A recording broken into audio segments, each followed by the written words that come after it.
So you already know that I love Michael Jordan. I idolize the guy, despite the hat. Okay, the hat's just a joke. And then you already know that I feel like Scotty is just one of the most underrated, not just Chicago Bull, but just NBA players of all time. But one of the guys that I do absolutely love is Dennis Rodman. And I feel like he even got like the worst of the shaft. Just super underappreciated and all that stuff. And I love this guy so much.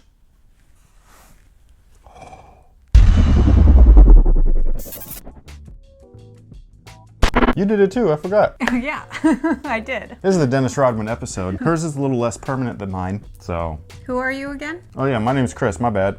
I'm Jody. And welcome back to the official WearTesters.com YouTube channel. Today we're talking about The Last Dance episode 3 and 4. Man, what a couple of episodes. I love how they're doing the documentary. Because the first two episodes we had a little bit of a concern. Yes. That it was going to feel like Michael Jordan and his merry men. Which I wouldn't have minded at all because I'm an MJ fan. Like I just worship the ground the dude walked on, right? And then like the way that they have done the documentary though has just been so smooth where I love the time jumps. Hold on. Let me just, hold on.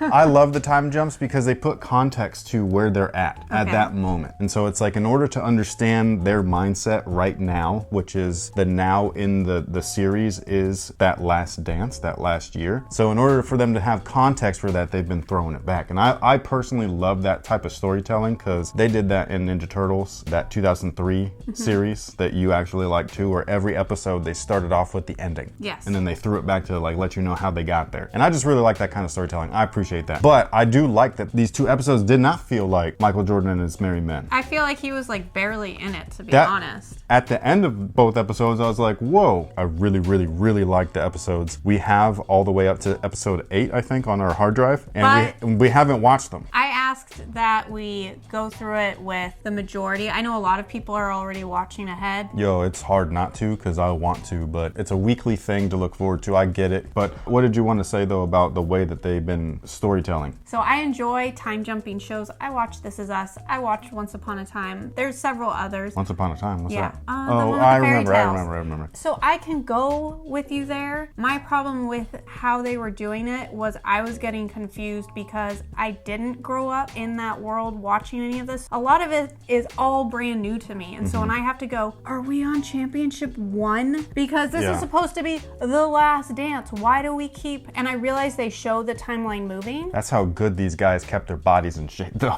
Yeah, they all these guys phenomenal. look great throughout all 6 championships. But my, I guess, critique would be to the editors if they could have just put something in the corner somewhere so I could be like, okay, I know exactly where we are. Because they would all of a sudden be like, I actually do agree with that. I don't need it, so I like the way that things are right now. But again, I'm familiar with this. Like I could just tell by what shoes they're wearing. Yeah. When they are. I can definitely see your side where it's like, hey, this is my first real experience with this.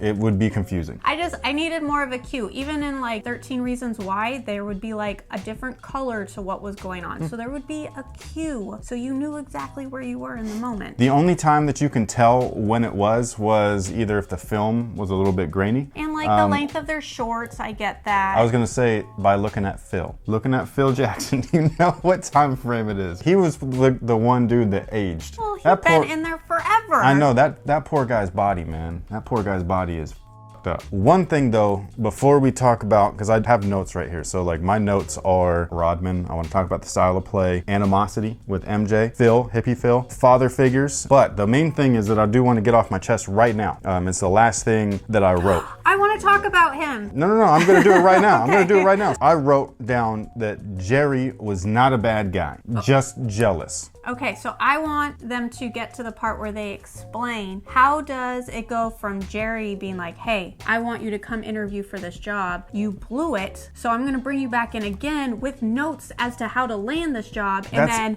that's exactly what I'm saying. That's it, because we were watching the clip of them winning their first championship after getting past the bad boys and getting past LA, and Jerry was having fun with the team. Yeah. He was dancing with them, he was holding everybody, Scotty even was in on it, being like, yo, get down, Jerry, and all that stuff. And so I'm sitting here being like, man, this man's ego and his jealousy of, I built this, I feel like I should need more credit. Like he let all that really get in the way of how great of a job he did. And that's the part that I feel like I'm like, Because after the first 2 episodes, I felt like that dude was kind of like snaky. After the second 2 episodes though, after 3 and 4, I don't really feel like that. I feel like maybe he's misunderstood, maybe like Dennis himself, maybe like Phil was initially. There's something about him where it almost feels like he wanted to just kind of belong. Yeah. You know what I mean? And which they said from the very first episode when introducing him, he had small man. He wanted to be recognized. That is not the way to say that. No, though. I know. That is the way to put a parameter on someone else's initial reaction or their first impression of this man. Like if you saw this for the first time, which you did,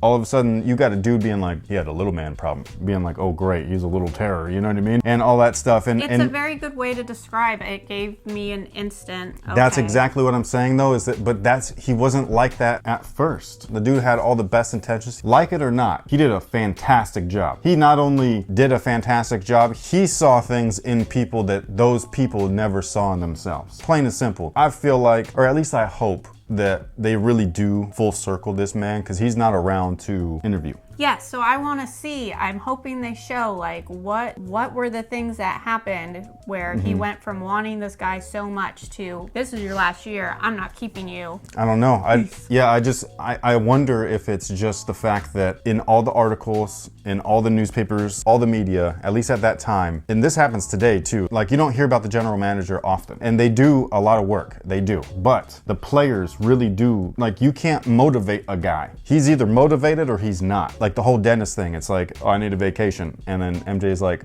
we're never gonna see this guy again. But to be able to trust him, where like he came back and not only was he somehow refreshed, but he was hungover and then still destroyed everyone in practice as far as like conditioning goes and speed and endurance. We're talking about a guy that went on like what, a 4-day stretch of Vegas of no sleep and fucking who knows what he was doing. Carmen Electra. And probably many others, but I was more so talking about drugs. No, I know. I was bringing it back. Yeah, but so like it's those types of things where I'm just like, man, like I watched a little bit of an after show that they had right after the airing, and this lady in the sports world, and she was saying how like it's sad because if this guy Jerry would have waited a little bit, he would have gotten gotten all that credit, because he would have been like a Hall of Fame GM, and this guy legitimately did something that nobody else has done since. There have been some good dynasties, the Warriors being the most recent one maybe, but even that fell apart, the LA dynasty and stuff like that. So like you don't really hear about this stuff often. So like I hope that what I feel after these last 2 episodes where Jerry was a good guy, just a jealous guy, but we'll see. So the thing that I want to talk about most though off the top obviously is the reason for the do, Dennis himself. I think that dude, and I've always felt like this, he's just fucking awesome. I liked him. Oh, I don't like him, I love him. I didn't know anything about him except for he was the guy who colored his hair and sometimes dressed like a woman. He was the dog in the group. It was just like really interesting, and he has like charisma, but like I don't give a about anything charisma. Usually I don't like that. That rubs me the wrong way, but I was like, this guy. They didn't say this outright, but like they kind of like alluded to it a couple of times where he's the type of person that needs to be free. He's a free spirit. And Phil even had explained it in a way to where it made sense to him, calling him whatever the native version of like you don't, you know, like you're the outsider or the outcast, but that's not always a bad thing. Every family or tribe needs one. And that's how he explained it to him, because Phil was that. That's what I've always connected with Rodman himself, is that you're constantly trying to please somebody, and that somebody usually ain't there, and it's probably his dad, because he grew up with no dad. I understand that. And then when you finally get some father figures around you, you do what you can to be like, I belong here, I'm right here with you, I got you. You know what I mean? And he did that with all of his coaches, and it showed in his play. And then you get this guy, this weird, wacky coach in Phil Jackson, and he not only kind of understood this person, but it's a prime example of what can happen to what the majority of society considers as a lost soul. Somebody like, oh, he's irredeemable, he's unsavable, he's a lost cause, he's a loser. And you'd be like, no, man, if you just have one person reach out and be like, hey, dude, I get you. That's all you need. And then all of a sudden you get that one person that you thought was a complete up. And just like MJ said, he was the one that you could rely on almost the most. You know, when Scotty wasn't there, who was there? It was Dennis. Think about that. The guy that would up this whole team is your dude. Which I don't get. I think it's crazy because even now with trades and everything, but to battle it out on the court, and especially back then where they didn't like a whole team. Correct. So this and is. And then you guys gotta like be on the same team. This is where we go to the next thing. So from Rodman to now style of play. And I'm not talking about just the way that the game is played. I'm talking about everything from the fucking mental aspect to all of it. These guys were friends off court. Dennis, not so much, but I'm just talking about like everybody else. Yeah, MJ was friends with so-and-so. They'd go out to dinner. They'd go out to do this. And then all of a sudden they'd go play a game. And because this is the thing, coaches would say, don't play with Michael. They would say, do not go out with Michael because he's just befriending you so that he can your ass up on the court the next night. And all of these coaches would tell their players this shit, right? And they'd be like, nah, because it even Magic, everybody, Barkley, Oakley, all of this stuff. And MJ would do it. But it was not out of deceit. He was not befriending you so that he can get you to lax up off of him a little bit. It was just that, hey, you want to go have a drink? Cool. Tomorrow, though, we got work. And guess what? You're my enemy. And that's how it is. And I think that's weird. Nah, but they don't play like that no more, man. And that's what I think is weird. It's so hard for me to watch the league right now. I'm not even talking about the extra third step, the gather step, all that. Like, I'm not even talking about the way that the rules have changed. I'm just talking about the initial mentality. There was never, at least not outright, like not in the face of the cameras and stuff, where dudes would grab talk to each other like this so that you can't see what they're talking about because they're planning things, or they text to each other, which the league just implemented that rule recently where like you can't conspire to like join up and all that. Like before trade talks and stuff, before your contract basically is up. Nobody was like, hey, can I get a picture with you and trade jerseys? But they did do that stuff after the games. Okay, but were these guys friends after that first championship with the whole like you didn't shake my hand? So the Chicago Bulls never liked Detroit because Detroit played the way that I'm so glad that they focus on them because I've watched. That one guy was huge.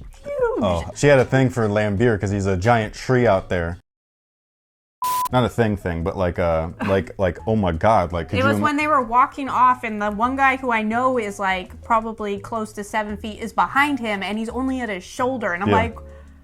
No, and so this is what I was telling her, where I was like, yeah, imagine willingly going into the lane knowing that it's that guy that's about to land his ass into you. He's a big, graceful buffoon. Everything's on purpose. Nowadays, you'd be like, man, that clumsy. No, he did all that on purpose. This is why I respect certain players after these generations, like after 99, 2000, because a lot of those guys like Kevin Garnett, Kobe Bryant, Tracy McGrady, maybe Amari Stoudemire, maybe. I don't want to talk about all these guys, but these guys have this thing in them that some guys just don't have. This is where the LeBron comparison starts to come up and stuff, which is unfortunate because I actually just had this conversation just a minute ago on Instagram with somebody, where somebody was like, oh, LeBron would just get destroyed by these, can't even remember what he called them, because like a long time ago, somebody on social called the people that Michael used to play with plumbers, like white plumbers, like he played against scrubs. And I was like, no, he didn't. He played against some of the greatest players of all time. My whole thing was, well, LeBron's good enough to where he'd have not only grown up in that era, so he would have that playing style. Correct. He'd just adapt, you know what I mean? And then you'd have this monster of LeBron to deal with playing that way. Yeah. And I'm like, no thanks. You know what I'm saying? Because like that's what happened when MJ came in the league. He changed. That's what happened when Shaq came in the league. He changed. We can't guard this guy. Like, what are we gonna do? The Jordan rules, and then they had Hack-a-Shaq. They would have something like that against LeBron, and LeBron, I feel like, would just deal with it. Nowadays, the game is played in a way to where you'd be dumb not to take that third step because they give it to you. I don't like seeing it, but that's just the fact of the matter, you know what I'm saying? The way that the game is played, the mentality of the game, everything's different now. Let's talk about Phil. I love that guy, man. Phil's a weird guy, and I didn't know just how weird he was until we watched this. It was so interesting to see where he came from. No wonder he's like how he is, because he's like, you know, his parents and his family, he's tried to mold him into one thing, and he's like, I kind of, you know, no. Again, very much like Dennis. And we all would joke about it growing up through high school that Jackson was the hippie coach, because we heard about the sage. He'd walk around with sage bundles and burn them, and even the players would joke, being like, that's not sage, you know what I mean? Like, Phil's doing something else, and he probably was. It's one of those things where we knew that he was weird, but holy shit, the guy was weird. He was a product of his time, and he like embraced it. Yo, he was legit, man. Like, and he was fierce on the court too. Knocked teeth out. He's like a hockey player out there, you know? Yeah. Like, he was like, he was crazy. And yeah, man, it was like really cool, but he was still very intelligent, almost like a gentle giant when all bets were off, when things were settled down. Like he was like, hey, we can be cool, whatever, blah, blah, blah. But again, that same type of mentality, that style of play where it's like when we're on the court again, though, we're not friends at this moment. This is a thing that happened all throughout the league. Scottie and Barkley had plenty of beefs, and then they came together, eventually played basketball. Michael and Reggie all the time. And then as soon as Michael retired, who was wearing Jordans? Reggie. To me, that was weird. Gary Payton, same thing. Dude has his own signature line with Nike, and all of a sudden, what's he doing? He's getting player editions of Jordans. And you were just like, but these two went at each other hard. Phil was a beast, man. To be able to manage that in the midst of what's going on towards that tail end. We talked about last time how it must suck going into work. Oh, and hating it. Yeah, and hating it, you know what I mean? Or hating a particular individual. AKA your boss. To be able to manage all of that so smoothly, the guy let Dennis Rodman go to Vegas. I remember when he did not play. I remember the DMPs, but they never gave a reason back then. And to like find out now that he was partying it up, and you're just like, what? Like that's weird. That would never happen today. No. Never. Not only would it never happen, but if it were to happen, you would know about it instantly. Yeah, he would not have even have arrived in Vegas, and you'd know he's going. Exactly. I'm excited to see the rest. I don't know what they're gonna say, do, whatever. It's so much fun to look back on things. I really do. The little bits of Michael Jordan that we got in 3 and 4 was just as motivating as anything else for me. I do see though where before the doc aired, he had said publicly like, oh, this is gonna make me look like an and in the first 2 episodes, I didn't really think so. I was just like, oh no, he's just like dealing with what he's dealing with. I would be kind of frustrated too. In these 2 episodes though, he did say things where I was kind of like, whoa, you know, there's still that animosity there against, like he's still pissed off at that entire Detroit team, even though 2 of them is like championship buddies. I did like how he said that he didn't even want to see, was it Isaiah Thomas? Oh, that was awesome. Where he's just like, just gonna blow, and he called it. And I was like, oh. Yeah, and he don't want to hear none of it. Honestly, I didn't feel like he was painted in a worse light this time. I felt it more in the first 2 episodes, only because I don't like bullies. I don't like it when I see guys on the court yelling at their teammates and in practice and all that stuff. And so watching that, I'm like, it doesn't sit well with me. And I realize like some people are okay with that, but for me, I'm like, that no, but see, is embarrassing for you. I don't feel like that's being a bully. I really don't, you know, because like motivate me differently. You telling me like that is not going to motivate me. I don't know. I mean, everybody's different. Everybody's different. It worked for the guys that he won with, and that's what he needed. And then he needed those 2 coaches. We also glossed over the Collins. Coach changes. First off, I didn't realize how good he was as a coach back then. When they said he got sweaty, I was he seriously was impressed with how sweaty. Yeah, he was legit drenched and stuff. Seeing that stuff, I really liked it because these coaches are almost like father figures now. MJ had a dad, but like to have another person of some sort of authority or whatever just kind of be like, hey, Paxton is open. Use that guy. Yeah. MJ sitting there being like, okay, but if Paxton were to say it, MJ be like, off, because I've played with people like that, and like I'm kind of like, but I can actually shoot, like I can help you, and I've dealt with that personally just on teams, being like, hey, come on our team, and then all of a sudden they're upset with the way that I play or whatever, even though that's the reason why you got me on your team in the first place. I think that coaches are maybe underrated a little bit, and I'm very guilty of this myself. Oh, me too. Sometimes I think like, really, how much does a coach do? Like you have to have good players, but just with how they changed the style, I was like, okay, you've made it click for me. I get it. That's how they make it for these players too. It's clicked for them. You know, it clicked for Jordan. It clicked for Dennis. It clicked for Scottie. And these are things where I kind of sit back. I'm like, well, for one, coaches do more than I gave them credit for almost my entire life. And for 2, I don't think I had a coach that good. Like I wish that I had somebody like that. I only had one coach that was really great with me, and it was my shooting coach, but he was not my main coach. It just takes one dude to be like, dude, I got you. And I think that's cool. People like that are undervalued, and I think that we should be able to show more appreciation. Anything else that you'd like to say?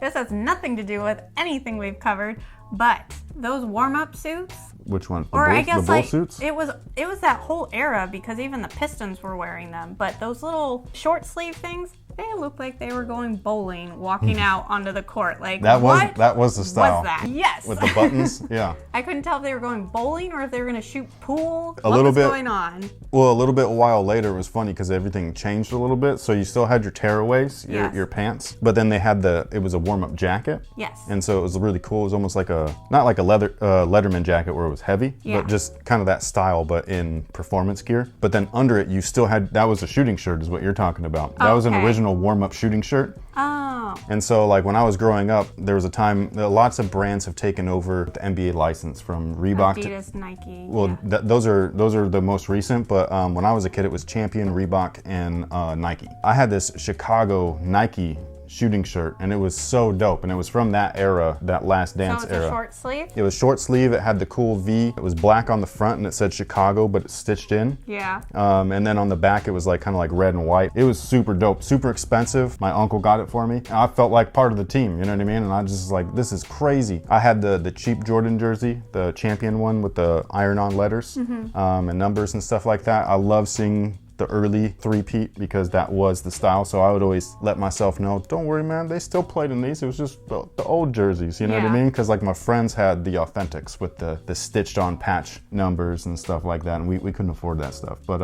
I agree, the style was weird. Luckily, it didn't last that long. Actually, seeing the Detroit thing, this is also a kind of like an off-topic thing, but I was there in Detroit because of Langston. Oh, yeah. I got to walk their halls and all that stuff, and I was in their original practice facility, which is at that old arena that they were playing at in the doc series and stuff. And I remember walking down the hall, and they had all of those guys, Lambeer, Isaiah, Dennis, all that stuff on the hallway walls. I've actually walked through the United Center too.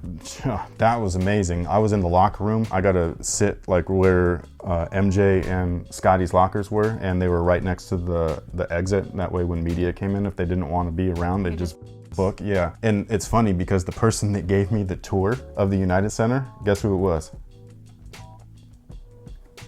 It was Scottie Pippen.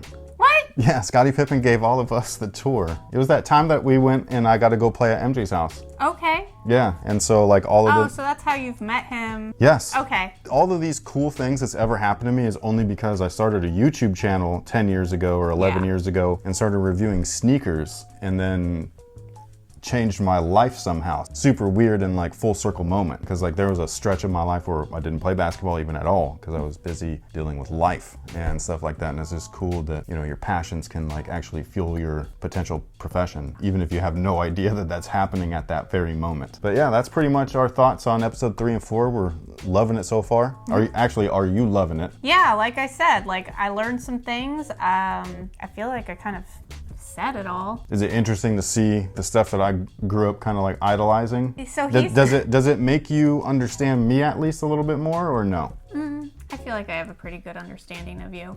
But I will say, last night I was on the floor doing a puzzle. He's up on the couch behind me watching, and they do the montages of all of MJ's moves and whatnot in the games. And that stuff gets him pumped. And it's just funny how something that you've seen many, many times before, still, like, I hear you going, ooh, ooh. Oh, man. A good highlight will get me every time. Even new kids' highlights, like a good basketball highlight, and you're like, damn. Yeah, that's basically what he sounds. There's some, like, yeet, like, all of that back there. And I'm like, okay. Yeah, no, I mean, I just, this is my main takeaway. And I hope that it's everybody else's, not for the same reasons, but just in general. Try to appreciate what's awesome right now, because there shouldn't always be like LeBron fans are quick to try and take away the greatness of someone else in favor of LeBron. Or Kobe fans are quick to take away the greatness of someone else in favor of Kobe. I don't know if Jordan fans do. I try not to, because I understand that LeBron's great at being LeBron, and Kobe's great at being Kobe, and Jordan's great at being Jordan. You know what I'm saying? And so like I appreciate just greatness as it's happening. I know. I'm great at being me. Oh, get out of here. But that's the main thing, especially with sports. It's just like, why are you going to try and discredit, you know, Babe Ruth for Nolan Ryan? It's like, why would you do that? No, I agree. Babe Ruth was great. Nolan Ryan's great. Let them both be great. Stop trying to belittle one in favor of the next one and stuff like that. There's plenty of room at the table. Well, not just that. I mean, this is the legacy of the game of basketball. You know, the reason why we're here is because of everything that came, and that's the only reason. Yeah. Everything that came before it, that's the only reason why we're at this spot right now. So appreciate the past. But thank you so much for watching. Thanks for all the support once again. Share your thoughts down below in the comment section. We'd love to hear from you guys. Last time, a lot of people commented, a lot of good, you know, back and forth and all of that stuff. I thought it was great. So looking forward to hearing you guys' thoughts again. And I guess we'll see you guys next week for episode 5 and 6. Yep. This is dope. Do you think they're gonna do like on everybody? You think they're gonna do it on everybody? You think they're gonna do Steve Kerr? I don't know. Are they gonna do Kerr, Harper, Kukoc? Like, are we getting a Luke Longley episode? I don't know. That would be fantastic, because I don't know about him. I just would always make fun of him. I was just glad that they focused on, what was his name, where you were just saying a while ago, like, pass the ball to this guy, and then Oh, John Paxson? Yes, because I kept being like, who is this bald guy that they keep interviewing? Granted, it says his name, it says what years. I know he was playing. He's one of their but main I didn't know dudes. which guy he was out He does there. look a little different. And so I'm like, thank you, documentary people. I now know who that is. Yeah. No, I like actually seeing like BJ Armstrong, because he is small like me and stuff. So I was like, dude, BJ's sick. I think he even played for the Warriors for a little bit after all of the Bulls thing and stuff. But anyways, like I said, I could keep going, man. So we're gonna cut it off here. Thank you guys once again for watching. Thanks for all the support. If you did something like this too, tag me on Instagram. Let me know. Yeah, we want to see it. And with all that being said, I'll see you guys next week. So till then, have a good one.